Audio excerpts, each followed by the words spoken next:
দিয়েছো হয়েছে লাইভ?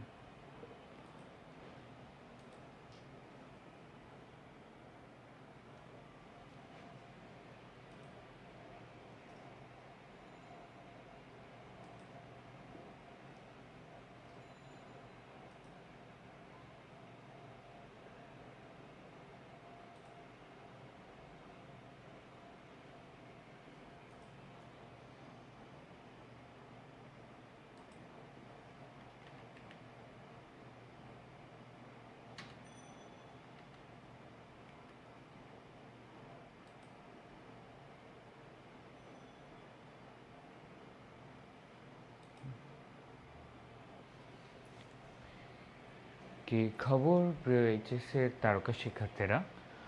আমরা আমাদের একদম একটা শোকাবহ সময়ে তোমাদের একটা ক্লাসে আসলাম। কি নিয়ে তোমরাও জানো।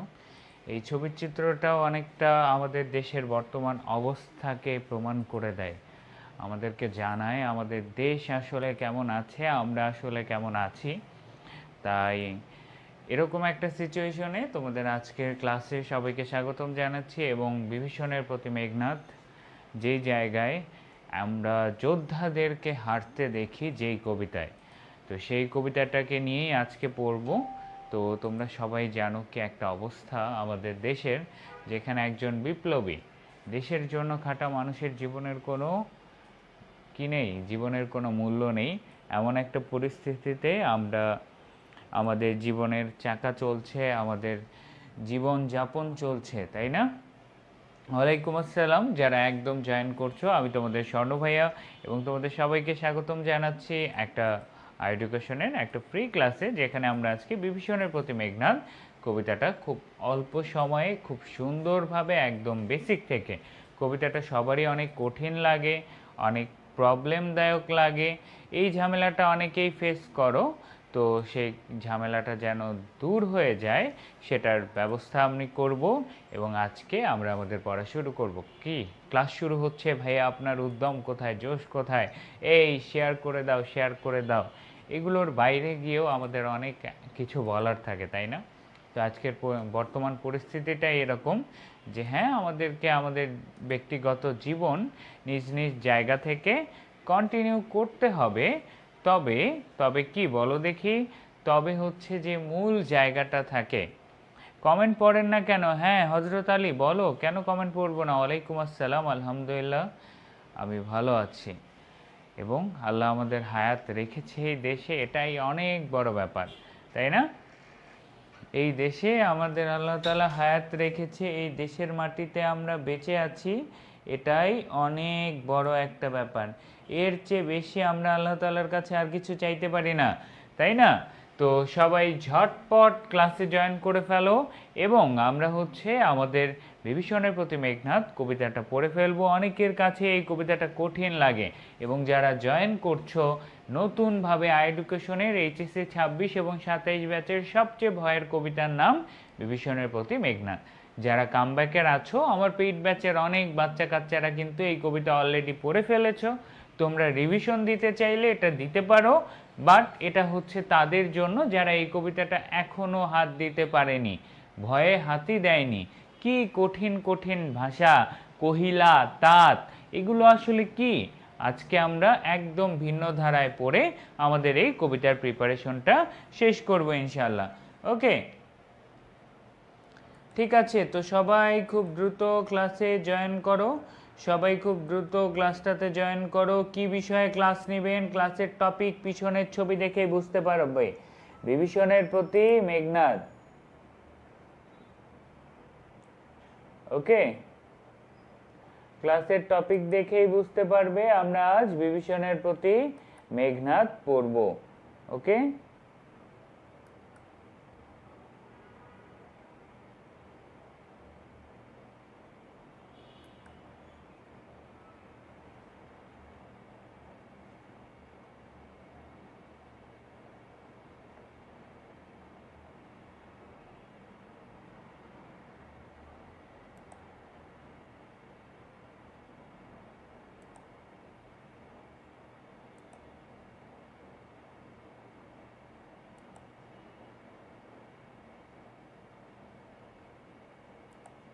তো যারা ক্লাসে চলে এসেছো সবাই ঝটপট ক্লাসটাতে থাকো, আমরা আমাদের পড়ার কার্যক্রম চালিয়ে যাই। ওকে, তো আর কথা না বাড়াই, চলো আমরা পড়ার কার্যক্রম চলে যাই। ওকে, ঠিক আছে। তো যারা যারা এসেছো আমরা কি পড়বো আজকে? বিভীষণের প্রতি মেঘনাদ, মাইকেল মধুসূদন দত্ত। কার?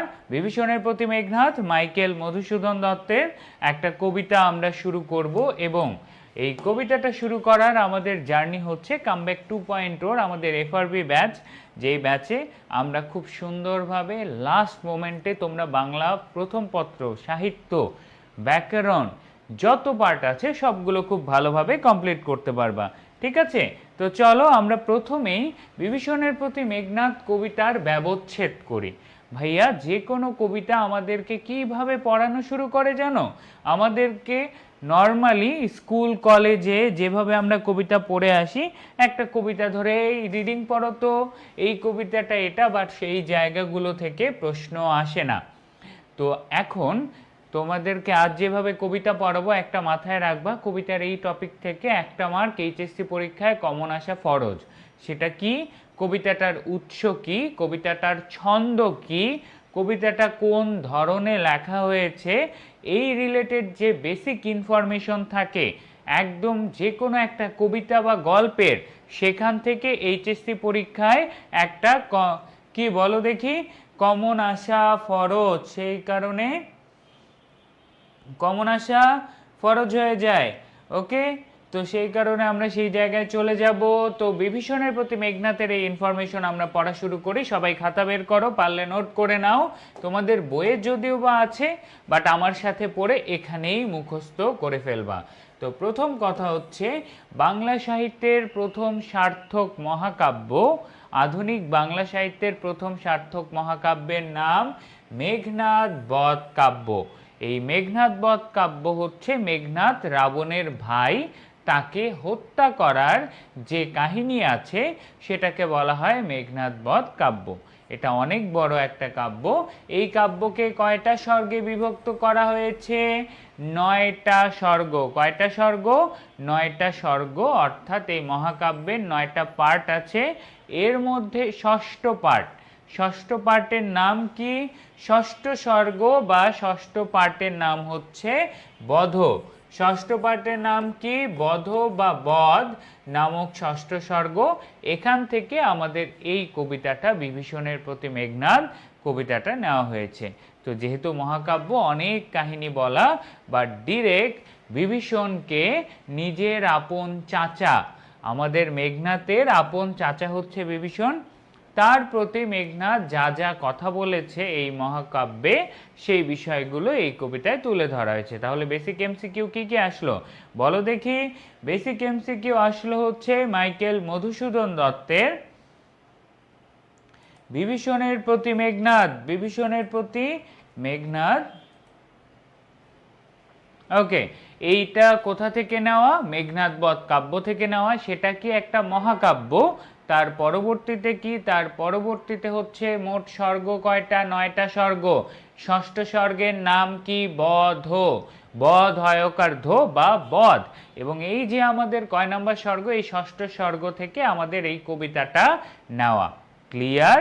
এবারে আসি, এবারে বেসিক ইনফরমেশন কি বলো দেখি? বেসিক ইনফরমেশন হচ্ছে কোন ছন্দে বলো দেখি? অক্ষর বৃত্ত ছন্দে রচিত। প্লাস প্লাস প্লাস প্লাস, এটা কোন ছন্দে বলো দেখি? অক্ষর বৃত্ত ছন্দে রচিত আমাদের বিভীষণের প্রতি মেঘনাদ কবিতাটা। তাহলে এইটা হলো আমাদের কবিতার জন্য একদম কি, একদম বেসিক একটা ইনফরমেশন। বাট তার বাইরেও অক্ষরবৃত্ত ছন্দ, আমরা ছন্দ কয় ধরনের পাই ভাইয়া? অক্ষরবৃত্ত, মাত্রাবৃত্ত, আর হচ্ছে কি বলো দেখি? আর হচ্ছে গদ্য। ছন্দ কয়টা? ছন্দ হচ্ছে এই 3টা, অক্ষরবৃত্ত, মাত্রাবৃত্ত আর গদ্য ছন্দ।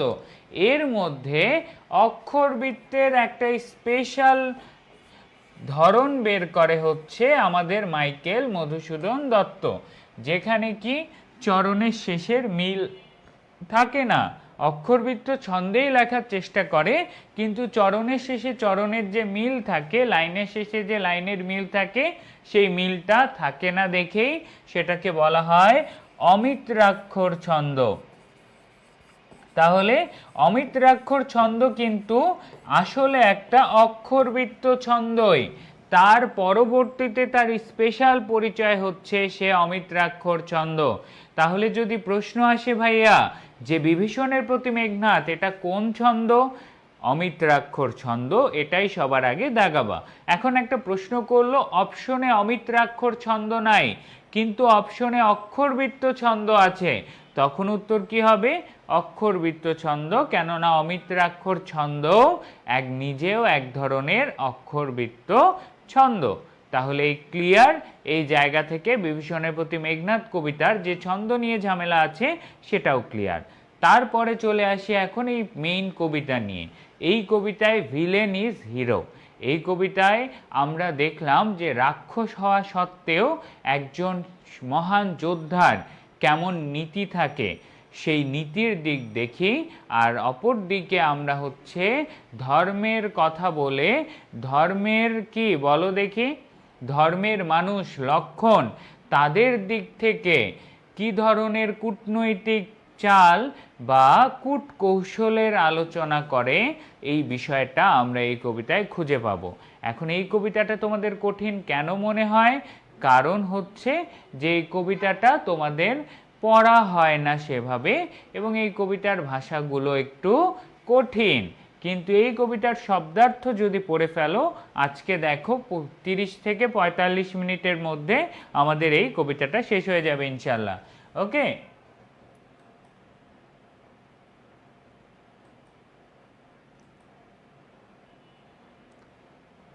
হ্যাঁ ভাইয়া, আবারও বলছি, আমি তোমাদেরকে অনেক সুন্দরভাবে মনের খুশিতে তোমাদের ক্লাস আমি নিতে চাই, কিন্তু ভাইয়া কিচ্ছু করার নাই। কেন?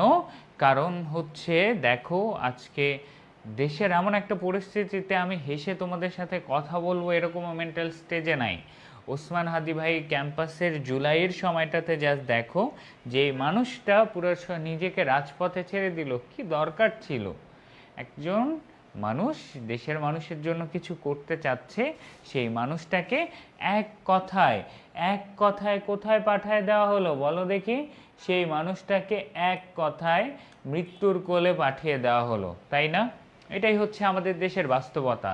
এই দেশে বিভীষণের সাথে এমনই কি মেঘনাদের সাথে এমনই হবে, এই দেশে সঠিক পথের যোদ্ধাদের সাথে এমনই হবে, আমাদের কিচ্ছু করার নাই।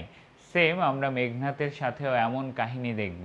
হাদি ভাই যেমন কি ছিল, অস্ত্রহীন ছিল, ঠিক একইভাবে মেঘনাদের হাতেও অস্ত্র ছিল না। তো চলো আমরা আর কথা না বাড়ে এই কঠিন কবিতার শব্দার্থগুলোতে চলে যাই। তো শব্দার্থতে সবার আগে মেঘনাদকে তার পরিচয়টা জেনে নাও। তো মেঘনাদ হচ্ছে প্রথম পরিচয়, সে রাবণের ছেলে। মেঘনাদের পরিচয় কি? সে রাবণের ছেলে। এখন রাবণ হচ্ছে লঙ্কা বা রাক্ষস নগরীর রাজা, তার ছেলে অর্থাৎ রাক্ষস নগরীর রাজপুত্র হচ্ছে মেঘনাদ। তাহলে কি রাবণের ছেলে।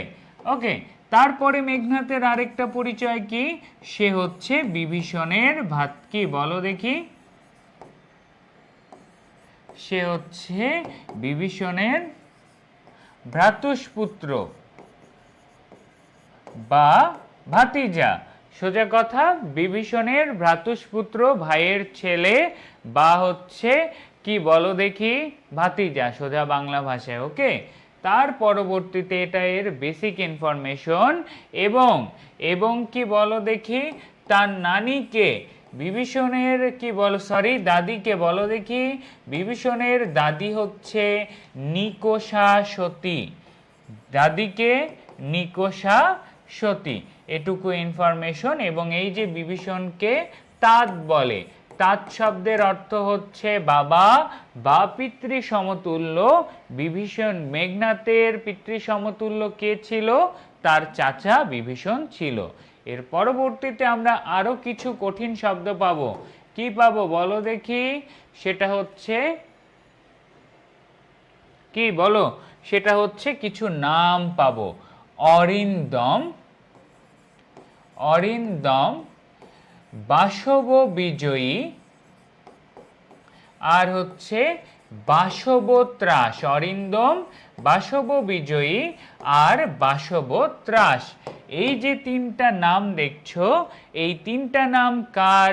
এই তিনটা নাম হচ্ছে নান আদার দেন আমাদের বিভীষণের। কার নাম? আমাদের বিভীষণের। এখন বিভীষণের এই তিনটা নাম দিয়ে আমরা কি করব বলো দেখি। এই তিনটা নামের অর্থ আছে, অর্থগুলো আমাদেরকে মনে রাখতে হবে। ঠিক আছে, প্রথম জিনিস, অরিন্দম শব্দের অর্থ কি? অরি বা শত্রুকে যে দমন করে তাকে বলা হয় কি বলো দেখি? অরিন্দম। এবং শত্রুকে দমন করা, এবং যদি বলে রাক্ষস কুলের সর্বশ্রেষ্ঠ যোদ্ধাকে, রাবণও সেটা না, রাক্ষস কুলের সর্বশ্রেষ্ঠ যোদ্ধা বলা হয় মেঘনাদকে। ক্লিয়ার? ওকে, তাহলে এই যে অরিন্দম, অরিকে বা শত্রুকে যে দমন করে সেটা। তারপরে বাসব বিজয়ী, বাসবকে, বাসব হচ্ছে হিন্দু ধর্মে দেবতাদের রাজা ইন্দ্র, দেবতাদের রাজা ইন্দ্র। তাহলে বাসব বিজয়ী মানে কি? মানে হচ্ছে যুদ্ধে, মেঘনাদ অস্ত্রসহ যুদ্ধে মেঘনাদ দেবতাদের রাজা, কি বলো দেখি, দেবতাদের রাজা ইন্দ্রকে পর্যন্ত যুদ্ধে হারিয়েছে। এবং সে যেহেতু ইন্দ্রকে যুদ্ধে হারিয়েছে তাই তাকে বাসবের ত্রাসও বলা হয়, যে বাসবকে পর্যন্ত ধ্বংস করেছে, এতই ক্ষমতা ছিল মেঘনাদের। কিন্তু সেই মেঘনাদকে কোনো অস্ত্র ছাড়া যুদ্ধে লক্ষণ মেরে ফেলবে আমাদের বিভীষণের প্রতি মেঘনাদ বধ কাব্যে। এবং এই বধ অংশে এই ষড়যন্ত্র নিয়েই আমাদের কথা হবে। ক্লিয়ার? তাহলে কয়টা নাম পাবো বিভীষণের? বিভীষণের নাম পাবো তিনটা, অরিন্দম, বাসব বিজয়ী, বাসবত্রাস। অরিন্দম দ্বারা বুঝাবে যে শত্রুকে দমন করে, বাসব বিজয়ী আর বাসবত্রাস সেম। বাসব বিজয়ী দ্বারা বোঝাবে যে সে ইন্দ্রকে জয় করেছে, এবং সে যেহেতু ইন্দ্রকে হারাতে পারে তাকে ইন্দ্রের জন্য ত্রাস হিসেবে তার ক্ষমতা কত এটা বোঝানোর জন্য ব্যবহার করা হয়েছে। ওকে, ঠিক আছে, ডান।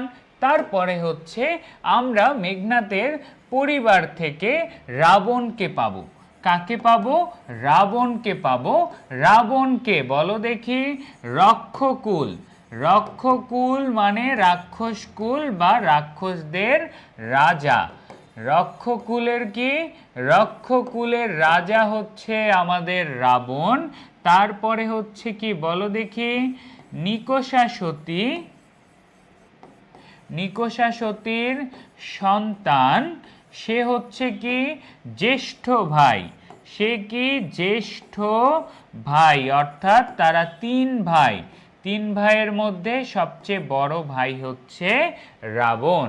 এবং এই পুরো জায়গায় আমরা রাবণকে পাবো। নিকষা সতী হচ্ছে তার মা, সে রক্ষ বা রাক্ষস কুলের রাজা, এবং একই সাথে সে হচ্ছে সবচেয়ে জ্যেষ্ঠ ভাই। তারপরে হচ্ছে তাদের তিন ভাইয়ের পরিচয় জানিয়ে দেই। নিকষা সতীর তিন ছেলের পরিচয় কি? সবচেয়ে বড় হচ্ছে রাবণ, রাবণ জ্যেষ্ঠ ভাই। সবচেয়ে বড় নাম কি? রাবণ হচ্ছে জ্যেষ্ঠ ভাই। তারপরে মেজ ভাইয়ের নাম কি? মেজ ভাইয়ের নাম হচ্ছে কি বলো দেখি, কেউ পারবা? মেজ ভাইয়ের নাম কি? খুবই সহজ নাম। হ্যাঁ, গুড জব, একজন পেরেছো। এই তো পড়াশোনা করতে হবে। কুম্ভকর্ণ, কুম্ভকর্ণ হচ্ছে মেজ ভাই, এবং সর্বকনিষ্ঠ ভাইয়ের নাম হচ্ছে বিভীষণ। সর্বকনিষ্ঠ ভাইয়ের নাম কি? সর্বকনিষ্ঠ ভাইয়ের নাম হচ্ছে বিভীষণ। তাহলে রাবণ, কুম্ভকর্ণ আর বিভীষণ। রাবণকে রাক্ষসকুলের রাজা বলা হয়। অপরদিকে কুম্ভকর্ণের একটা নাম আছে কি? বিভীষণের প্রতি মেঘনাদ গল্পে কুম্ভকর্ণকে কি বলা হয়? কুম্ভকর্ণকে বলা হয় শুলি শম্ভুনিম। কুম্ভকর্ণকে কি বলা হয়? কুম্ভকর্ণকে বলা হয় শুলি শম্ভুনিব, অর্থাৎ যে আমাদের কুম্ভকর্ণেরও এত শক্তি যে তার ক্ষমতা দেবতা শিবের সমপর্যায়ে চলে যায়, এমন একটা অবস্থা। তাহলে এই জায়গায় আমরা পাচ্ছি যে শব্দার্থগুলো, সেই শব্দার্থগুলো দ্বারা যে কি আমাদের যে বিভীষণের প্রতি মেঘনাদ, বিভীষণ এবং মেঘনাদ তার আশেপাশের ফ্যামিলির যত ইনফরমেশন, এই ইনফরমেশনগুলো আমরা জেনে নিচ্ছি। ওকে,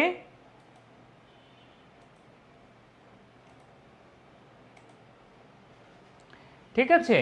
ওকে, তাহলে এটুকু আমাদের পড়া হয়ে গেল। এবারে আমরা কিছু নর্মাল শব্দ, পশিল, এগুলো কোন ভাষায়, তৎকালীন সময়ের সাধু ভাষায় লেখা, তো সে কারণে একটু আনকমন শব্দ পাবা। পশিল মানে প্রবেশ করা, পশিল মানে কি প্রবেশ করা। ওকে, ঠিক আছে। তারপরে আসি তস্কর, খুবই গুরুত্বপূর্ণ। তস্কর অর্থ হচ্ছে চোর। এটা তোমাদের বোর্ড পরীক্ষায় রিপিট আসার মতো কোশ্চেন, লিখে রাখো। তস্কর শব্দের অর্থ কি? তস্কর শব্দের অর্থ হচ্ছে চোর। গঞ্জি, তবেও নাহি গঞ্জি তোমাকে, গঞ্জি মানে তিরস্কার করা। এবং তার বাইরে আমরা নেগেটিভ ক্যারেক্টারে কাদেরকে পাবো? লক্ষণ আর রামকে। যেখানে রামানুজ বা রামের অনুজ দ্বারা বোঝানো হয় কাকে? লক্ষণকে, এবং এই দ্বারা অর্থাৎ রামের ছোট ভাই। ওকে, তারপরে আসবো সমন ভবন, খুবই গুরুত্বপূর্ণ। সমন ভবনে পাঠাবো মানে কি? জমালয়ে পাঠাবো বা মেরে ফেলবো। সোজা কথা, সমর ভবন দ্বারা কি? জমালয়ে পাঠাবো বা মেরে ফেলবো। এছাড়া আরো একটা গুরুত্বপূর্ণ শব্দ ধীমান মানে কি? ধীমান মানে হচ্ছে জ্ঞান বা জ্ঞানী। ধীমান মানে কি? ধীমান মানে হচ্ছে জ্ঞানী। তারপরে হচ্ছে রাঘব। রাঘব আর রামকেই বলা হয় রাঘব। সে যেহেতু রঘুবংশের শ্রেষ্ঠ সন্তান, তাই রামকে ডাকা হয় কি নামে? রাঘব নামেও ডাকা হয়। অপরদিকে লক্ষণের কি নাম পাবো? লক্ষণের নাম পাবো আমরা একটা, সেটা কি? সেটা হচ্ছে রামানুজ। তাহলে নেগেটিভ দিক থেকেও আমরা যে শব্দার্থগুলো পেলাম, তস্কর মানে কি? তস্কর শব্দের অর্থ হচ্ছে চোর। তস্কর শব্দের অর্থ কি? তস্কর শব্দের অর্থ হচ্ছে চোর। এবং তারপরে গঞ্জি শব্দের অর্থ তিরস্কার করা। এছাড়া সমন ভবন দ্বারা জমালয় বোঝাবে। অপরদিকে ধীমান দ্বারা জ্ঞানী। আহবে, আহবে মানে কি? আহবে মানে হচ্ছে যুদ্ধে। আহবে যুদ্ধ অর্থে ব্যবহৃত হয়। তার বাইরে রাম, লক্ষণকে বলা হয় রামানুজ, আর রঘুবংশের শ্রেষ্ঠ সন্তান বা রামকে বলা হয় রাঘব। এবং রাঘব দাস, নিজেকে কে রাঘব দাস বলে? বিভীষণ বলে। তারপরে কি? রাবণী, খুবই গুরুত্বপূর্ণ কোশ্চেন। দেখো, আমরা ভাবি একার ইকার দিলে কি হয়ে যায়? একার ইকার দিলে মনে হয় কি হয়ে যায় বলো দেখি? সেটা হচ্ছে মেন নাম হয়ে যায়, যে রাবণ থেকে রাবণী, কিন্তু আসলে না। আসল বিষয় কি? আসল বিষয় হচ্ছে ই প্রত্যয় দ্বারা নিজ সন্তানকে বোঝায়। তাহলে আমরা কি বলো দেখি? মেঘনাথের কি কি নাম পাইছি? অরিন্দম, বাসব বিজয়ী, বাসব ত্রাস।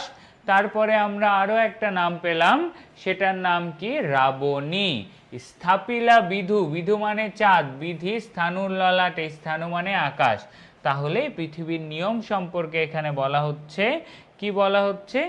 যে আমাদের কি বলো দেখি? সৃষ্টিকর্তা কি চাঁদকে কোথায় লাগিয়েছেন?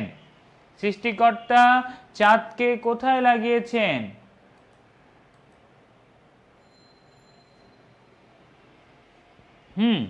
ঠিক আছে, স্থাপিলা বিধুরে, বিধি স্থানুর ললাটে।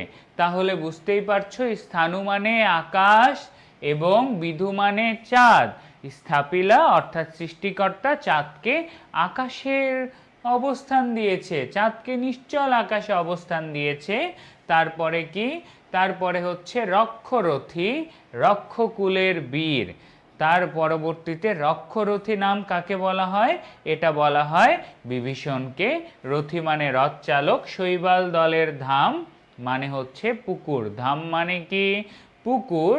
মৃগেন্দ্র কিশোরী আর মৃগেন্দ্র, খুবই সিম্পল জিনিস। দেখো, মৃগেন্দ্র মানে সিংহ, আর মৃগেন্দ্র কেশরী মানে কি, মানে হচ্ছে কেশরযুক্ত সিংহের কথা বলা হয়েছে। তাহলে এই যে আনকমন শব্দগুলো আমাদের অলমোস্ট শেষ। তারপরে হচ্ছে মহারথী, মহাবীর, রথী মানেই আমরা বুঝছি কি বীর। ওকে, সৌমিত্রী খুবই গুরুত্বপূর্ণ। দেখো আমরা কি পড়েছি, আমরা আগে জানতাম আকার একার রস্বইকার দিলে ছেলের নাম মেয়ে হয়ে যায়, বাট এখন সেটা না। রাবণ থেকে রাবণী, রাবণী মানে রাবণের ছেলে মেঘনাদ। সেম সৌমিত্রী, কি বলো দেখি, সুমিত্রা থেকে সৌমিত্রী। তো সুমিত্রা থেকে সৌমিত্রী মানে কি, মানে হচ্ছে সুমিত্রার সন্তান। তাহলে লক্ষণের কয়টা নাম পাবো, দুইটা নাম। কি কি, এক রামানুজ, সেটা হচ্ছে লক্ষণ, তার বাইরে আরেকটা হচ্ছে কি বলো দেখি, সৌমিত্রী, যেটা হচ্ছে তার আরেকটা নাম। ওকে, ঠিক আছে। তার পরবর্তীতে আসো নিকুম্ভিলা যজ্ঞাগার, খুবই গুরুত্বপূর্ণ। এখান থেকে ক নাম্বার বলো, সব জায়গায় বারবার রিপিটেটিভ কোশ্চেন আসবে। সেটা হচ্ছে কোথায় মেঘনাদ যজ্ঞ করে, যুদ্ধের আগে কোথায় মেঘনাদ যজ্ঞ করে, বা যে কোনো যুদ্ধের প্রস্তুতির জন্য মেঘনাদ যায়, সেটা হচ্ছে তার নিজের একটা যজ্ঞ করার জায়গা, যেটার নাম কি নিকুম্ভিলা যজ্ঞাগার। কোথায় লক্ষণ কাকে হত্যা করে, মেঘনাদকে হত্যা করে, নিকুম্ভিলা যজ্ঞাগারে হত্যা করে। সে সেখানে কি করে আসলে, এখান থেকে আমরা জানতে পাই যে আমাদের মেঘনাদের ইষ্ট দেবতা বা যিনি তাকে পাওয়ার দেন, ক্ষমতা দেন, তার নাম হচ্ছে বৈশ্যানর বা অগ্নি দেবতা। তার নাম কি বলো দেখি, বৈশ্যানর বা অগ্নি দেবতা। এবং সেই জায়গায় যজ্ঞ করা অবস্থায় লক্ষণ তাকে হত্যা করে। ক্লিয়ার? তার বাইরে আর কিছু নাই। নন্দন কানন, নন্দন মানে স্বর্গ, আমরা এটা জানি। ওকে, ঠিক আছে। তাহলে এই বেসিকটুকু পড়ার পরে আরও কিছু শব্দার্থ। মজাইলা খুবই গুরুত্বপূর্ণ। মজা মানে আমরা মনে করি মজা, বাট না, এই জায়গায় মজাইলা অর্থ হচ্ছে বিপদগ্রস্ত করা। বসুধা মানে পৃথিবী, দ্যাটস ইট, আর কিচ্ছু লাগবে না। জিমুতেন্দ্র, জিমুতেন্দ্র মানে কি মেঘের ডাক, মৃগেন্দ্র মানে সিংহ, জিমুতেন্দ্র মানে কি মেঘের ডাক। দ্যাটস ইট, এই হয়ে গেল আমাদের বিভীষণের প্রতি মেঘনাদ কবিতার রিলেটেড, যেটা মেজর, যেখান থেকে এমসিকিউ আসতো যে শব্দগুলো থেকে, সেগুলো আমরা জেনে গেছি। এখন কবিতাটা লাইন টু লাইন পড়লেই আমাদের আজকের প্রিপারেশন শেষ। ওকে, তো আমি আবারও বলছি, আমি তোমাদের সামনে আজকে আসতে চাইনি, যেহেতু এরকম একটা সিচুয়েশন দেশের, তারপরেও তোমাদের পড়া চলবে, এগিয়ে যাবে। ওকে, এই সব কিছু যেন কন্টিনিউ থাকে এর মাঝেই, সেই জন্য আমি চলে এসেছি একটা সুন্দর ক্লাসে। কমপ্লিট করে ফেলো। এইভাবেই আমাদের পেইড ব্যাচে তোমাদের স্বর্ণ ভাইয়া, সুফিয়ান স্যার, শিমুল স্যার, বলতে গেলে আই এডুকেশনের যে টপ প্যানেল আছে, সেই টপ প্যানেলের শিক্ষকরাই কিন্তু তোমাদেরকে পড়ানোর জন্য মুখিয়ে থাকে। জাস্ট তোমাদের নিজেদের আসার অপেক্ষা। ওকে, তো চলো আমরা এখন ডিরেক্ট চলে যাব কবিতাটায়। এতক্ষণে অরিন্দম কহিলা বিষাদে, জানিনু কেমনে আসি, লক্ষণ পশিল রক্ষপুরে, হায় তা তুচিত কি তব এ কাজ, নিকষা সতী তোমার জননী। একদম শুরুতেই আসল জায়গায় হিট করে ফেলেছে, তাই না? এই জায়গা থেকে আমাদের শুরু। ওকে, তো দেখো তোমরা সবাই বইটা বের করো, বই দাগিয়ে শব্দার্থগুলো সেখানেই লিখে রাখবা। ওকে, বই দাগিয়ে কি করবা, শব্দার্থগুলো সেখানেই লিখে রাখবা। আমি দেখি ফোনে তোমাদের কমেন্ট দেখি, এখানে আমি কমেন্ট দেখতে পারতেছি না, কষ্টের ব্যাপার, এটাই হচ্ছে কথা। ওকে,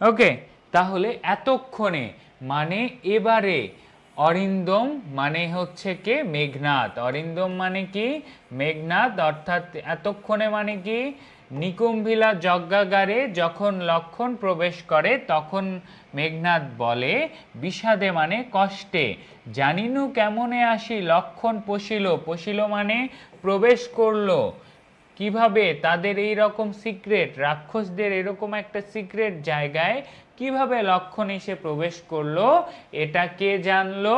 মেঘনাদ জানতে পারলো। রক্ষপুরে মানে লঙ্কা বা রাক্ষস নগরীতে যে জায়গাটা কি, যেটা হচ্ছে নিকুম্ভিলা যজ্ঞাগার। কোথায় লক্ষণ আসে? নিকুম্ভিলা যজ্ঞাগারে। হায় তাত, তাতকে চাচা, চাচাকে বিভীষণকে বলছে, চাচাকে বিভীষণকে বলছে, হায় তা তুচিত কি তব এ কাজ, নিকষা সতী তোমার জননী। এই জায়গায় নিজের মাকে, মায়ের কথা বলছে যে তোমার মা নিকষা সতীর মতন একজনের সন্তান হয়ে তুমি এরকম ঘৃণিত কাজ কিভাবে করতে পারলা। এই কবিতায় আমরা ভিন্ন ধারার কি বলো দেখি রামায়ণের কাহিনী দেখতে পাই, যেখানে আমরা দেখতে পাই যে কি বলো দেখি নীতির দিক থেকে ধর্মের মানুষের চেয়ে বরং যোদ্ধা রাক্ষসের নীতি অনেক বেশি জোরালো ছিল, এবং এমন হীন বিষয়টাই এখানে তুলে ধরা হয়েছে। ওকে, তারপরে বলছে সহোদর রক্ষশ্রেষ্ঠ। রক্ষশ্রেষ্ঠকে, সহোদর মানে কি? সহোদর মানে হচ্ছে ভাই, মায়ের পেটের ভাই। সহোদর মানে কি? মায়ের পেটের ভাইকে বলা হয় সহোদর। তাহলে সহোদর রক্ষশ্রেষ্ঠ মানে কি? সহোদর হচ্ছে রাবণ। তারপরে শুলি শম্ভুনিপ কাকে বলা হয়? শুলি শম্ভুনিপ বলা হয় কাকে? কুম্ভকর্ণকে। তাহলে এই জায়গায় মেঘনাদ বিভীষণকে তার পরিচয় দিয়ে দিচ্ছে যে চাচা তুমি এই ধরনের ঘৃণিত কাজ কিভাবে করলে, তোমার মা নিকষা সতী, তোমার ভাই রক্ষশ্রেষ্ঠ রাবণ, তোমার আরেক ভাই কি বলো দেখি? আরেক ভাই হচ্ছে শিবের মতন শক্তিশালী কুম্ভকর্ণ, ভ্রাতুষ্পুত্র বাসব বিজয়ী, আবার তোমার নিজের ভাতিজা ইন্দ্রকে পর্যন্ত জয় করেছে, নিজ গৃহপথ তা দেখাও তস্করে। খুবই গুরুত্বপূর্ণ, কাকে তস্কর বা চোর বলা হয়েছে? সেটা হচ্ছে লক্ষণ। বিভীষণের প্রতি মেঘনাদ কবিতায় চোর কাকে বলা হচ্ছে? তস্কর কাকে বলা হচ্ছে? লক্ষণকে বলা হচ্ছে। চণ্ডাল, চণ্ডাল মানে নিচু পর্যায়ের একজন ব্যক্তিবর্গ বোঝায়। চণ্ডালও কাকে বলা হয়? সেটা হচ্ছে লক্ষণকে। তাহলে এতক্ষণে অর্থাৎ নিকুম্ভিলা যজ্ঞাগারে লক্ষণের অনুপ্রবেশ করার সময় যখন আমাদের বিভীষণকে মেঘনাদ দেখে, তখন সে বলতে পারে যে সে বুঝতে পারছে যে কিভাবে লক্ষণ প্রবেশ করেছে। তারপর সে কাকে বোঝাতে চায়? মেঘনাদকে। তারপরে সে কাকে বোঝাতে চায়? মেঘনাদ তা কাকে বোঝাতে চায়? তার চাচা বিভীষণকে বুঝাইতে চায়। কি বুঝাইতে চায় বলো দেখি?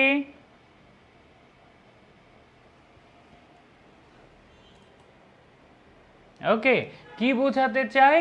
বুঝাইতে চায় যে চাচা তুমি জানো তোমার মা নিকষা সতী, তোমার ভাই রক্ষশ্রেষ্ঠ রাবণ, বড় ভাই মেঝো ভাইকে কুম্ভকর্ণ হচ্ছে শুলি শম্ভুনিব, অর্থাৎ শিবের মতন শক্তিশালী আছে তোমার ভাই, এমনকি তোমার ভ্রাতুষ্পুত্র, তোমার ভাতিজা মানে আমি মেঘনাদ নিজেকে বাসব বিজয়ী, অর্থাৎ আমি ইন্দ্রকে হারানোর মতো শক্তিশালী, এই রকম ফ্যামিলি থেকে আসার পর তুমি কিভাবে তস্কর কাকে বলা হয়? লক্ষণকে।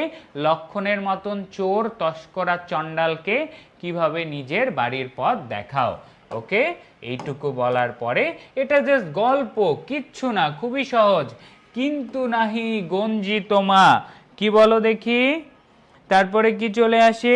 কিন্তু নাহি গঞ্জিত মা, পিতৃতুল্য ছারদার যাব অস্ত্রাগারে, পাঠাইব রামানুজে সমন ভবনে, লঙ্কার কলঙ্ক আজি ভঞ্জিব আহবে। আহবে মানে কি? যুদ্ধ। আহবে শব্দের অর্থ তো কিন্তু নাহি গঞ্জি, তোমা আগেই বলেছি গঞ্জি মানে তিরস্কার করা। তো চাচা তোমাকে তিরস্কার করছি না, তুমি তো আমার গুরুজন, তুমি আমার বাবার মতন, তুমি ছাড়ো দ্বার, পথ ছেড়ে দাও, আমি অস্ত্রাগারে যাব। মাথায় রাখবা, যজ্ঞাগারে বা যেখানে তারা দেব দেবতার পূজা করে সেই জায়গায় কখনো তারা অস্ত্র ধরতে পারে না। সেই জন্য পথের মধ্যে যখন বিভীষণ দাঁড়িয়েছিল তখন তাকে বলছে যে তোমাকে তিরস্কার করছি না চাচা, তুমি কার মতন, তুমি গুরুজন, আমার বাবার মতো, তুমি পথ ছেড়ে দাও, আমি কি করি অস্ত্রাগার থেকে অস্ত্র আনি, তারপর রামানুজ কাকে পাঠাইব, রামানুজে সমন ভবনে, সোজা কথা লক্ষণকে জমালয়ে পাঠাবো, অর্থাৎ লক্ষণকে কি করব, মেরে ফেলবো। তাহলে লক্ষণ রামানুজ মানে লক্ষণ, রামানুজ মানে কি লক্ষণ, আমরা একটু আগেই পড়েছি। লঙ্কার কলঙ্ক আজি ভঞ্জিব, অর্থাৎ মেঘনাদ লঙ্কার কলঙ্ক কিভাবে ভাঙবে, যুদ্ধের মাধ্যমে। কার সাথে, লক্ষণের সাথে যুদ্ধের মাধ্যমে। কি বলো দেখি, আমাদের মেঘনাদ লঙ্কার কলঙ্ক ভাঙতে চায়। উত্তরিলা বিভীষণ, বৃথায়ে সাধনা ধীমান। তাহলে ধীমান কাকে বলা হয়, ধীমান বলা হয় মেঘনাদকে। মেঘনাদকে ধীমান বা জ্ঞানী কে বলে, বিভীষণ বলে। আবার নিজেকে রাঘব দাস কে বলে, সেটা হচ্ছে বিভীষণ। বিভীষণ নিজেকে বলে আমি রাঘব বা রামের অনুসারী। কি প্রকারে তাহার বিপক্ষে কাজ করিব, তোমার অনুরোধ রাখতে ভাতিজা, আমি তার বিরুদ্ধে তো কাজ করতে পারবো না। উত্তরিলা কাতরে রাবণী, রাবণী মানে কি আগেই বলেছি, নি থাকলে ছেলে, অর্থাৎ মেঘনাদ, রাবণের ছেলে মেঘনাদ কাতর কণ্ঠে বলল, হে পিতৃব্য, হে চাচা, পিতৃব্য তাত এগুলো মানে সব চাচা, তব বাক্যে ইচ্ছা মরিবারে। মেঘনাদের কার কথা শুনে মরতে ইচ্ছা করে, বিভীষণের কথা। কোন কথা, যে বিভীষণ নিজেকে রাঘব দাস বা কি বলো দেখি, বিভীষণ নিজেকে রাঘব দাস বা রামের অনুসারী বলছে। রাঘবের দাস তুমি, কেমনেও মুখে আনিলে এ কথা তাত, কহতা দাসেরে। চাচা এরকম কথা তুমি মুখে কিভাবে আনলে, আমাকে বলো, তুমি এই কাজটা করতে পারলা কিভাবে।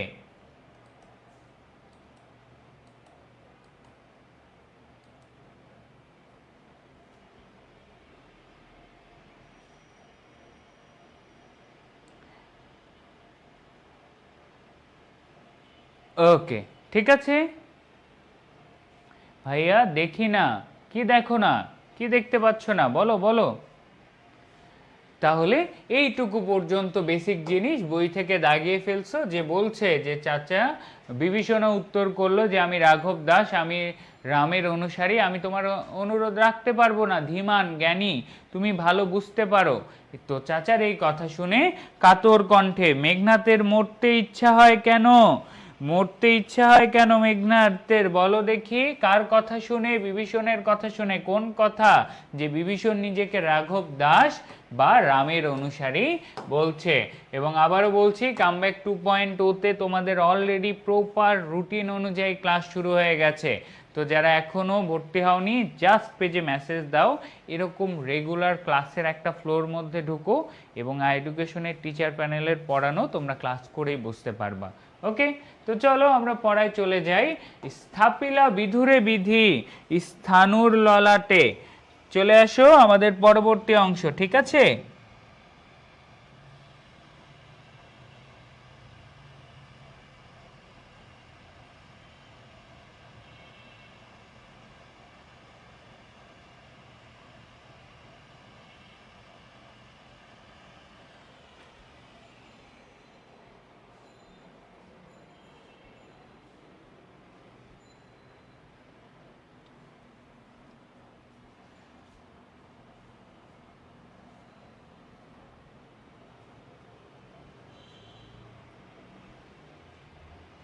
ওকে, তার পরবর্তী লাইন কি, স্থাপিলা বিধুরে বিধি স্থানুর ললাটে, পরিকি ভূতলে শশীযান গড়াগড়ি, ধুলায় হে রক্ষরথি ভুলিলে কেমনে, কে তুমি জনম তব কোন মহাকুলে।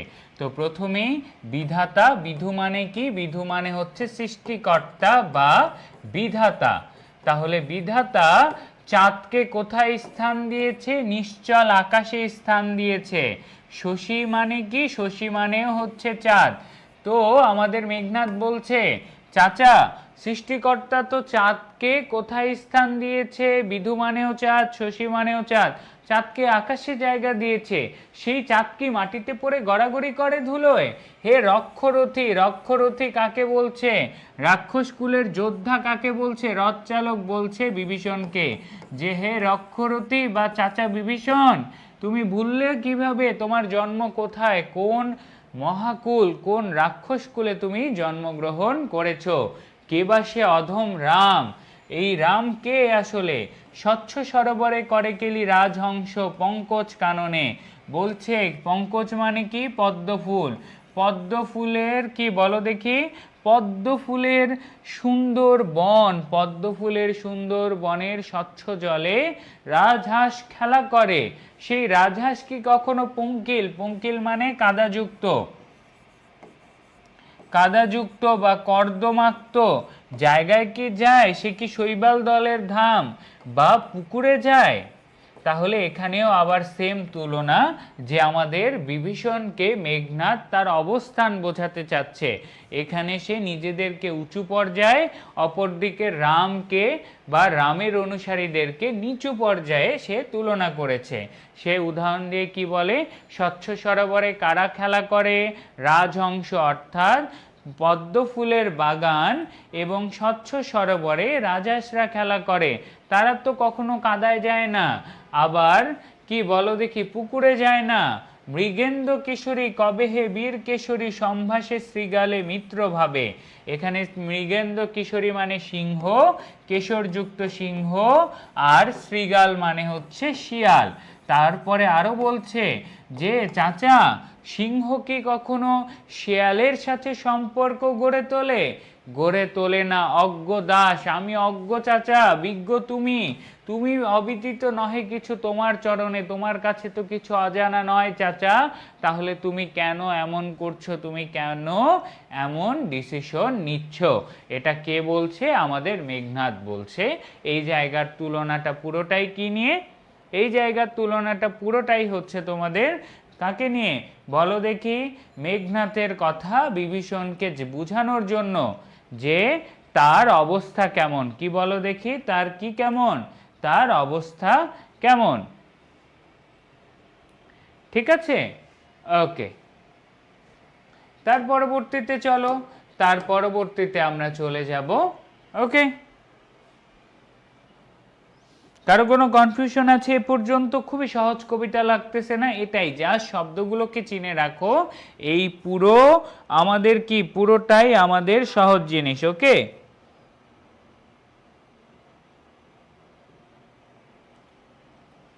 ক্ষুদ্রমতি নর সুর লক্ষণ নহিলে। আবার দেখি কি? ক্ষুদ্রমতি নর সুর লক্ষণ অর্থাৎ, আচ্ছা আমি একটু জুম করতেছি, একজন আয়ের আবার চোখে প্রবলেম হয়েছে, দেখতে পাচ্ছ না, সমস্যা নাই। ক্ষুদ্রমতি নর সুর লক্ষণ নহিলে অস্ত্রহীন যোধে কি? কি বলো দেখি? অস্ত্রহীন যোধে কি সে সম্মদে সংগ্রামে? কহ মহারথী, এ কি মহারথী প্রথা? নাহি শিশু লঙ্কা পরে শুনি না হাসিবে কথা। ছাড়ো হে পথ আসিব ফিরিয়া, এখনই দেখিব আজ কোন দেব বলে বিমুখে সমরে মরে সৌমিত্রেয় কুমতি। অর্থাৎ এই জায়গায় ডিরেক্ট বলছে ক্ষুদ্রমতি নর সুর। সুর মানে হচ্ছে নিচু পর্যায়, অর্থাৎ সোজা কথা ছোট লোক বা নিচু জাতের কাকে বলেছে মেঘনাদ? লক্ষণকে বলেছে। কেন বলেছে? কারণ লক্ষণ অস্ত্রহীন যুদ্ধে, লক্ষণের হাতে অস্ত্র আর মেঘনাথের হাতে অস্ত্র নাই, সে যজ্ঞাগারে অস্ত্র নিতেও পারবে না। এমন একটা জায়গায় আমাদের লক্ষণ যুদ্ধ করার জন্য অস্ত্রহীন মেঘনাথকে আমন্ত্রণ জানায়। কহ হে মহারথী অর্থাৎ মহান যোদ্ধা। এটা কি মহান যোদ্ধাদের নিয়ম? তার পরের লাইনটা খুবই গুরুত্বপূর্ণ, খ নাম্বারে আসিবে। নাহি শিশু লঙ্কা পড়ে শুনি না হাসিবে এ কথা। কোন কথা? লক্ষণের অস্ত্র ছাড়া যুদ্ধের কথা। অস্ত্র ছাড়া যুদ্ধের কথা শুনে সবাই কি করবে? সবাই হাসবে। কেন হাসবে বলো দেখি? কারণ হচ্ছে একজন মহান যোদ্ধা কখনো অস্ত্রহীন কাউকে যুদ্ধের আমন্ত্রণ জানায় না। এই অবস্থায় মেঘনাদ তখন তার চাচাকে বলছে, চাচা পথটা ছেড়ে দাও, আমি অস্ত্র আনি। অস্ত্র এনে আমি দেখিয়ে দেই কাকে? আমি দেখিয়ে দেই সুমত্রী কুমতি অর্থাৎ সৌমিত্রী অর্থাৎ কি বলো দেখি? লক্ষণ। কুমতি মানে সৌমিত্রীর যে খারাপ সন্তান, যে নিচু সন্তান, যে বাজে সন্তান, সেই সন্তান লক্ষণকে আমাকে কিভাবে যুদ্ধে হারায় সেটা আমি দেখব। ওকে, ঠিক আছে।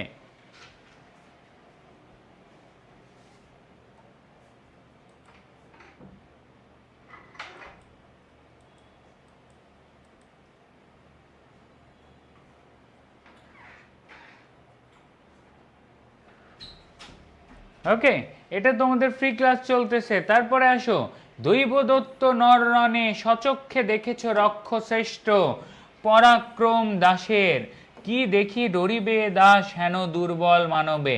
তার পরের লাইনে বলছে যে দেবতা দৈত্য দানব যে কিছু আছে তুমি সচক্ষে দেখেছ চাচা। কি বলো দেখি? রাক্ষস কুলের মধ্যে শ্রেষ্ঠ যোদ্ধা আমি। রক্ষশ্রেষ্ঠ বা রাক্ষস কুলের শ্রেষ্ঠ যোদ্ধা কে? মেঘনাদ। মেঘনাদ রক্ষশ্রেষ্ঠ দ্বারা কাকে বোঝানো হয়? মেঘনাদকে বোঝানো হয়। আর রাক্ষস কুলের রাজা হচ্ছে আমাদের রাবণ। ক্লিয়ার? তাহলে দেখো আগে যে রক্ষশ্রেষ্ঠ ছিল সেটা ছিল কে? সেটা ছিল রাবণ। আর এই জায়গায় রক্ষশ্রেষ্ঠ কে বলো দেখি? অর্থাৎ রাক্ষসদের মধ্যে যুদ্ধে সবচেয়ে শ্রেষ্ঠ হলো আমাদের মেঘনাদ। তার কাছে দৈত্য দানব নর কেউ যুদ্ধে দাঁড়াতে পারেনি। তাহলে আমি এই লক্ষণকে দেখে কেন ভয় পাবো? চাচা আমাকে খালি যেতে দাও। তার পরবর্তী অংশে আমরা চলে যাব। ওকে,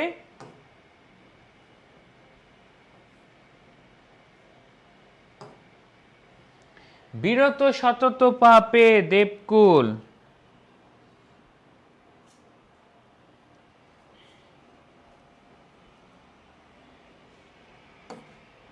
ওকে, তারপরে চলে যাই নিকুম্ভিলা যজ্ঞাগারে প্রগলভে পশিল দম্ভি। আচ্ছা, এটাকে আরেকটু জুম করি। তোমরা জুম করে পড়তে চাচ্ছ? ওকে, ঠিক আছে। আরে কি সমস্যা জুম না হয়ে? ওকে, হয়ে গেছে। নিকুম্ভিলা যজ্ঞাগারে প্রগলভে, প্রগলভ শব্দের অর্থ কি? উত্তর করো। প্রগলভ শব্দের অর্থ কি? এটা তোমাদের বইয়ে আছে না? প্রগলভ শব্দের অর্থ কি? এটা একটা গুরুত্বপূর্ণ শব্দার্থ। দেখো, প্রগলভ মানে হচ্ছে নির্ভীক চিত্তে, নির্ভয়ে। সোজা কথা, নির্ভয়ে প্রবেশ করলো দম্ভী অহংকারী। কে অহংকারী? তস্কর বা চোরকে, ছোট লোককে, সুরকে, এই সবগুলো বাজে কথা হচ্ছে লক্ষণকে বলা। কাকে বলা? লক্ষণকে বলা। সেম ভাবে দম্ভী বা অহংকারী কাকে বলা? সেটাও লক্ষণকে বলা। আজ্ঞা করো দাসে, চাচা আজ্ঞা দাও, এই নরকে আমি অধম নরকে আমি শাস্তি দেই, তব জন্মপুরে তার পদার্পণ করে বনবাসী। চাচা তোমার নিজের জন্মস্থান লঙ্কায় কিভাবে বনবাসী এক লক্ষণ আসতে পারে? হে বিধাত, নন্দন কাননে ভ্রমে দুরাচার দৈত্য, প্রফুল্ল কমলে কীটবাস, কহতাৎ সহিব কেমনে হেন অপমান আমি, ভ্রাতস্পুত্র তব তুমিও হে রক্ষমণি। খুবই গুরুত্বপূর্ণ। রক্ষমণি কাকে বলা হয়? রাক্ষস কুলের মণি বা চোখের মণি। সবসময় রাক্ষস কুলে বা যে কোনো জায়গায় ছোট ভাইকে সবচেয়ে বেশি ভালোবাসা দেওয়া হয় না? রাক্ষস কুলের সবচেয়ে বেশি ভালোবাসা পাওয়া মানুষটা হলো কে? আমাদের বিভীষণ। এবং এই জন্যই রক্ষমণি কাকে বলা হয়? রক্ষমণি বলা হয় হচ্ছে আমাদের বিভীষণকে। ওকে, তাহলে এখানে কি বলছে আরেকবার দেখো দেখি। নিকুম্ভিলা যজ্ঞাগারে নির্ভয়ে, প্রগলভ মানে নির্ভয়ে প্রবেশ করলো দম্ভী বা লক্ষণ। তুমি আমাকে বলো চাচা, তোমার জন্মপুরে কিভাবে এই লক্ষণ আসতে পারলো? নন্দন কাননে কে কখনো দৌড়ায় না? স্বর্গের বাগানে কি কখনো দৈত্য দৌড়ায়? তারপরে বলছে প্রফুল্ল কমলে কীট বা সুন্দর ফুলের বাগানে বা ফুলে কি পোকা বাস করে? করে না চাচা। তাহলে তুমি বলো চাচা, আমি কিভাবে এমন অপমানকে সহ্য করব? আর এটা তুমি কিভাবে সহ্য করতেছো? তুমি তো রাক্ষস কুলের মণি, তোমার দ্বারা এটা কিভাবে সম্ভব হচ্ছে চাচা? বলো। মহামন্ত্র বলে যথা নম্র শির, ফণি মলিবদন লাজে উত্তরিলা রথি রাবণ অনুজ। লক্ষ্মী রাবণ আত্মজে নাহি নহি দোষী আমি বৎস, বৃথা ভৎস মরে তুমি নিজ কর্মদোষে হায় মজাইলায়ে কনক লঙ্কা রাজা মজিলা আপনি। তাহলে দেখো মহামন্ত্র বলে যথা নম্রশির। তাহলে এখানে কি বললো বলো দেখি, যে যেভাবে মহামন্ত্রের বলে সে কি নষ্ট করে বলো দেখি, মহামন্ত্রের বলে যেভাবে সাপ মাথা নিচু করে, তাহলে চাচা তুমিও কি এভাবে মাথা নিচু করছো? তারপরে হচ্ছে আমাদেরকে উত্তরিলা রথি, অর্থাৎ আমাদের রথিকে আমরা জানি রাক্ষস কুলের রথি হচ্ছে আমাদের বিভীষণ। বিভীষণ উত্তর দিল কি? বিভীষণ উত্তর দিল যে রাবণ নিজের, আমি তোমাকে দোষ দিচ্ছি না, কি বলো দেখি, কি নহি দোষী আমি, অর্থাৎ আমি দোষী না, আমাকে অকারণে তুমি দোষ দিচ্ছ মেঘনাদ, তুমি আমাকে বৃথা ভৎসনা দিচ্ছ। নিজ কর্মদোষে তোমার বাবা অর্থাৎ রাবণের নিজ কর্মদোষের কারণে লঙ্কায় কি নিয়ে এসেছে, মজাইলা মানে কি বিপদগ্রস্ত করা, অর্থাৎ লঙ্কাকে বিপদে ফেলে। মজিলা আপনি, সে নিজেও বিপদে পড়েছে, লঙ্কাকেও বিপদে ফেলেছে নিজ দোষে তোমার বাবা। আজকের এই দুর্দশার জন্য দায়ী কে? আজকের এই দুর্দশার জন্য দায়ী হলো তোমার বাবা। এই কথাটাই আমাদের কে বলছে? আমাদের বিভীষণ উত্তরে বলছে। কি বলছে বলো দেখি? বিভীষণ উত্তরে বলছে। ওকে, তাহলে কনক লঙ্কা রাজা কাকে বলা হচ্ছে? সিম্পল, সেটা হচ্ছে আমাদের বিভীষণ। ওকে, ঠিক আছে। তার পরবর্তীতে আমরা একদম কবিতার লাস্টে চলে এসেছি। বিরত সতত পাপে দেবকুল, এবে পাপপূর্ণ লঙ্কাপুরী। আবার আসি কি? বিরত সতত পাপে দেবকুল, এবে পাপপূর্ণ লঙ্কাপুরী। এখান থেকে সতত, সতত হে নথ তুমি পরমর মনে।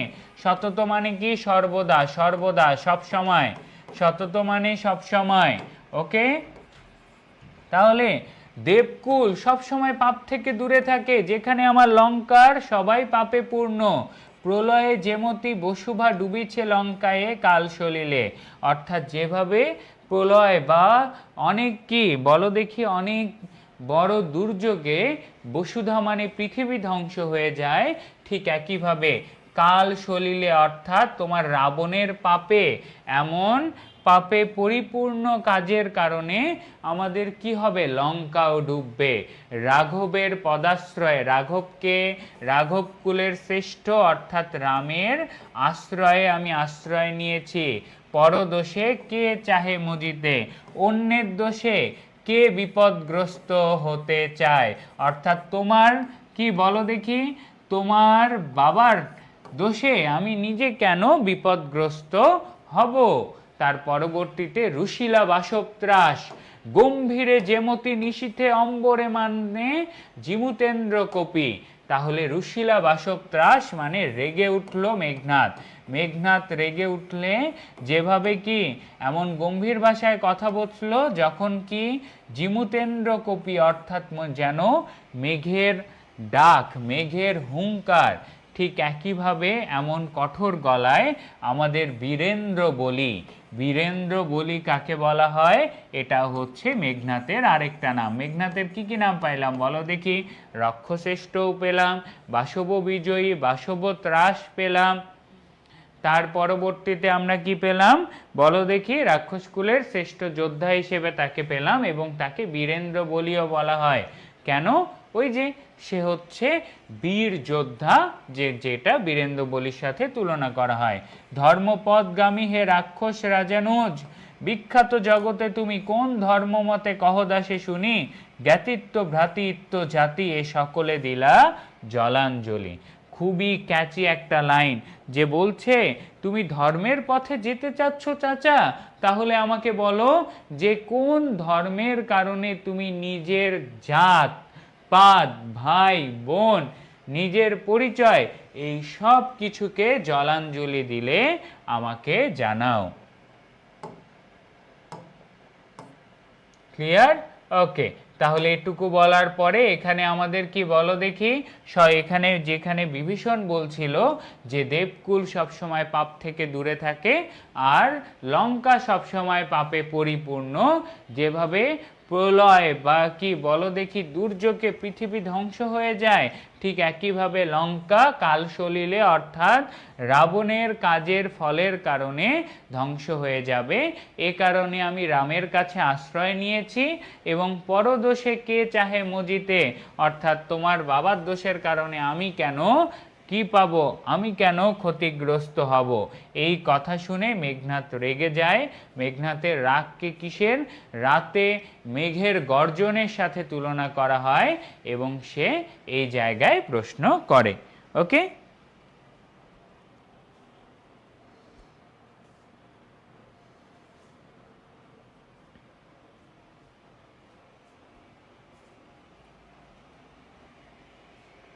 তার পরবর্তীতে আমরা লাস্ট অংশে চলে যাই। শাস্ত্রে বলে গুণবান যদি পরজন, কি বলো দেখি, গুণহীন স্বজন তথাপি, ঠিক আছে, তথাপি নির্গুণ স্বজন শ্রেহ পরপর সদা। শাস্ত্রে কি বলা আছে, গুণবান হলেও পর কখনো আপন হয় না। শাস্ত্রে কি বলা আছে, গুণবান হলেও পর কখনো আপন হয় না। অপরদিকে গুণহীন মূর্খ হলেও আপনজন আপনই থাকে। এ শিক্ষা হে রক্ষবর কোথায় শিখিলে, কিন্তু বৃথা গঞ্জি তোমা হেন সহবাসে, হে পৃথিব্য বর্বরতা কেন না শিখিবে, গতিজার নিঃসহ নিজ সে দুর্মতি। অর্থাৎ এখান থেকে খুবই গুরুত্বপূর্ণ, শাস্ত্রে কি বলা আছে, শাস্ত্রে বলা আছে গুণবান হলেও পর কখনো আপন হয় না। গুণবান হলেও পর আপন হয় না,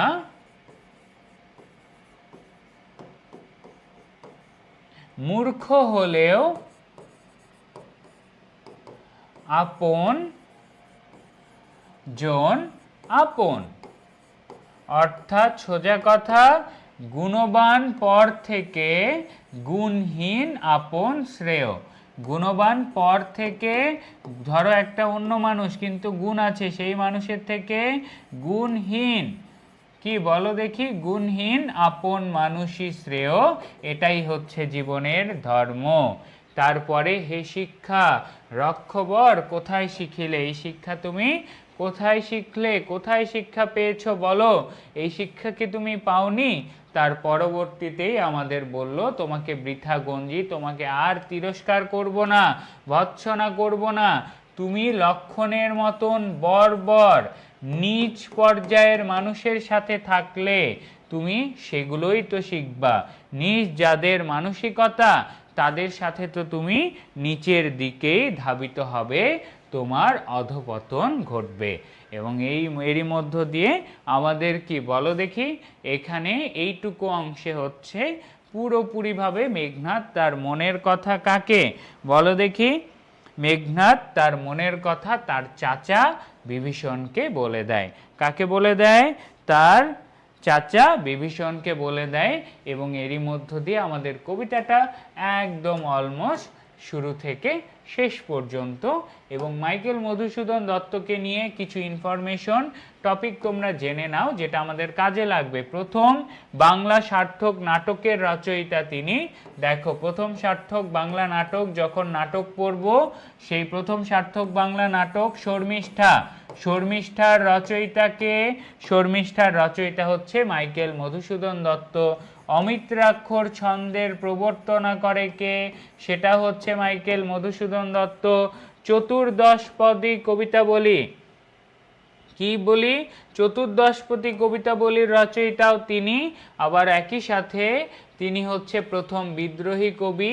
সার্থক মহাকাব্য, মেঘনাদ বধ কাব্য, বাংলা সাহিত্যের প্রথম একটা সার্থক মহাকাব্য বা মেঘনাদ বধ কাব্যেরও রচনা করেছেন কে, মাইকেল মধুসূদন দত্ত। তো এটা তার বেসিক জিনিস। তার জন্ম মৃত্যু সালটা একটু পড়ে নিবা, পড়ে নেওয়ার পরে তার কি বলো দেখি কাব্যগ্রন্থের নামগুলো এখনই ভাইয়ার সাথে মুখস্থ করে ফেলো, যেহেতু তার কাব্যগুলোই খুব বেশি গুরুত্বপূর্ণ, এখান থেকেই কোশ্চেন আসবে এইচএসসি পরীক্ষায়। খুব সহজভাবে এটা মনে রাখতে পারবা কিভাবে, সেটা হচ্ছে মেঘনাদ ও তীব্র লেডি বিচ, অর্থাৎ মেঘনাদ আর বিচ মানে তো জানোই একটা গালি হিসেবে ইংরেজিতে ইউজ করা হয়, আমরা সেটাকে সেই গালি হিসেবে ইউজ না করে কি হিসেবে ইউজ করব, বিচ, বিচে ঘুরতে যাই না কক্সবাজারের বিচ সেটা। তো মেঘনাদ ও তীব্র লেডি বিচে গেছে, মেঘনাদ ও তীব্র লেডি বিচে গেছে। মেঘনাদ থেকে মেঘনাদ বধ কাব্য, তীব্র থেকে তিলোত্তমা আর ব্রজঙ্গনা, লেডি থেকে দি ক্যাপটিভ লেডি, বিচ থেকে কি বলো দেখি বীরাঙ্গনা চতুর্দশপদী কবিতা বলি। That's it. আরেকবার বলি, মেঘনাদ ও তীব্র লেডি বিচে গেল, অর্থাৎ মেঘনাদ থেকে মেঘনাদ বধ কাব্য, তীব্র থেকে তিলোত্তমা ব্রজঙ্গনা, লেডি থেকে দি ক্যাপটিভ লেডি, বিচ থেকে বীরাঙ্গনা চতুর্দশপদী কবিতা বলি। এই ছোট্ট একটা টেকনিক দিয়ে মাইকেল মধুসূদন দত্তের কাব্যগ্রন্থের নামও মনে রাখবা, এবং মেঘনাদ বধ কাব্যের এই বিভীষণের প্রতি মেঘনাদ ওই ষষ্ঠ স্বর্গ থেকে এমসিকিউ আসবে, আর ভিতর থেকে শব্দার্থ যে কোনটা কাকে বলা হয়েছে। মেঘনাদকে কি বিভীষণকে রক্ষমণি বলা হয়েছে, একই সাথে বলা হয়েছে কি রক্ষবর বলা হয়েছে, রক্ষরথী বলা হয়েছে, মহারথী বলা হয়েছে। এগুলো হচ্ছে কাকে, বিভীষণকে। অপরদিকে অরিন্দম, বাসব বিজয়ী, বাসবত্রাস, রক্ষশ্রেষ্ঠ, এগুলো কার নাম, এগুলো হচ্ছে আমাদের কি বলো দেখি, এগুলো হচ্ছে আমাদের মেঘনাদকে ডাকা হয়। এবং বীরেন্দ্র বলি কাকে, এটাও মেঘনাদের সক্ষমতা বুঝাতে বলা হয়। রক্ষমণি কাকে বলা হয়, সেটা হচ্ছে বিভীষণকে বলা হয়। এর বাইরে যত নিজ জিনিস আছে, তস্কর, চোর, তারপরে হচ্ছে সুর, নিচু পর্যায়, ছোট লোক, এই ধরনের যত কথাবার্তা আছে সেগুলো কাকে বলা হয়, লক্ষণকে বলা হয়। এবং এরই মধ্য দিয়ে ভৎসনা এবং কষ্ট দিয়ে আমরা দেখতে পাই যে ভিন্ন ধারার একটা রামায়ণের রচনা আমাদের কি বলো দেখি মেঘনাদ বধ কাব্যের বিভীষণের প্রতি মেঘনাদ, যেখানে যেখানে মূলত ধর্মের মানুষদের বা ধর্মের পথেদের পক্ষে থাকার পরিবর্তে মাইকেল মধুসূদন দত্ত নীতিবান রাক্ষসদের নীতির দিক থেকে তারা কতটা সঠিক ছিল এবং এই নীতির সক্ষমতার দিকটাকে তুলে ধরা হয়েছে। ধর্মের জন্য লক্ষণ যা করেছে তা অধর্ম, অপরদিকে অধর্মের পথে থাকা মানুষ নিজের ধর্ম পালন করে গেছে, যেটা আমরা কোথায় দেখতে পাই, যেটা আমরা এখানে দেখতে পাই। এই ছিল তোমাদের বিভীষণের প্রতি মেঘনাদ।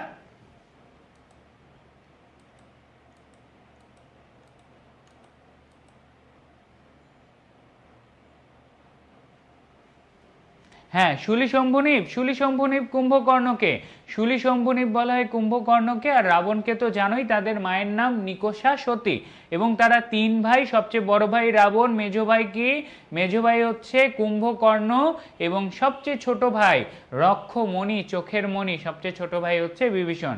আর মেঘনাদ হচ্ছে রাবণের ছেলে, রাবণী, রাবণী মানে রাবণের বউ না, রাবণের ছেলে মেঘনাদকে রাবণী বলা হয়। সেম, সুমিত্রার ছেলে লক্ষণকে বলা হয় সৌমিত্রী। ক্লিয়ার? ইকার দিয়ে এখানে সন্তান বোঝানো হচ্ছে। ওকে, সেই এই ইকার দিয়ে আবার কেউ বউ বানায় দিও না, ঠিক আছে? যে রাবণী দেখে রাবণের বউ বানায় দিও না।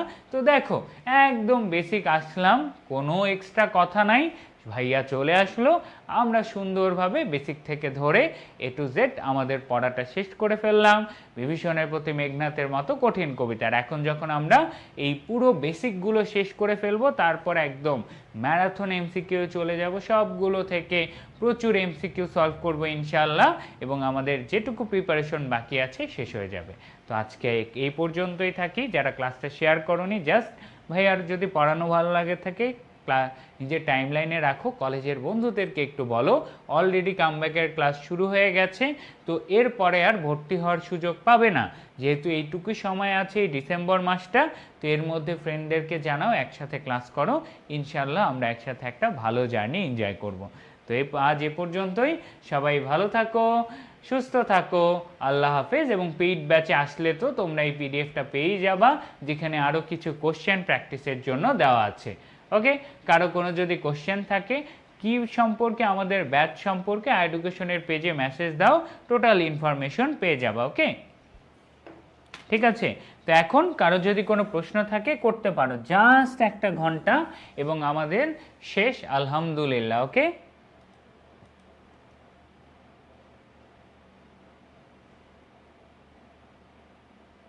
হ্যাঁ দেশপ্রেমিক ছিল মেঘনাথ, ইয়েস আরিফুল ইসলাম, ঠিক আছে, দেশপ্রেমিক ছিল মেঘনাথ আর রাবণ।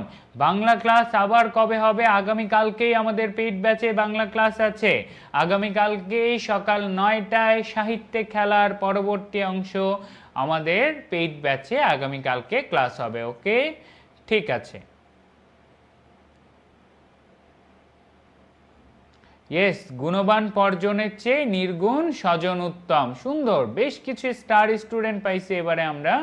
ওকে, হ্যাঁ কালকে হবে তো, কালকের সেটা পড়াবো তো অবশ্যই, এটা ফ্রি ক্লাসের ছিল, সে কারণে তোমাদেরও হয়ে গেল। সাহিত্যে খেলা আগামীকালকে শনিবার সকাল 9টায় পেইড ব্যাচে হবে, আপনাদের সবার উপস্থিতি কাম্য। পেইড ব্যাচের জায়গায়, ফ্রি ক্লাসের জায়গায় তোমাদের সেই টপিক সুন্দরভাবে আমরা কমপ্লিট করবো ইনশাল্লাহ, চিন্তা করো না। ওকে, ঠিক আছে, ওকে, আর কারো কোনো কোশ্চেন নাই? আল্লাহ হাফেজ, সবাই ভালো থাকো, সুস্থ থাকো। ওকে।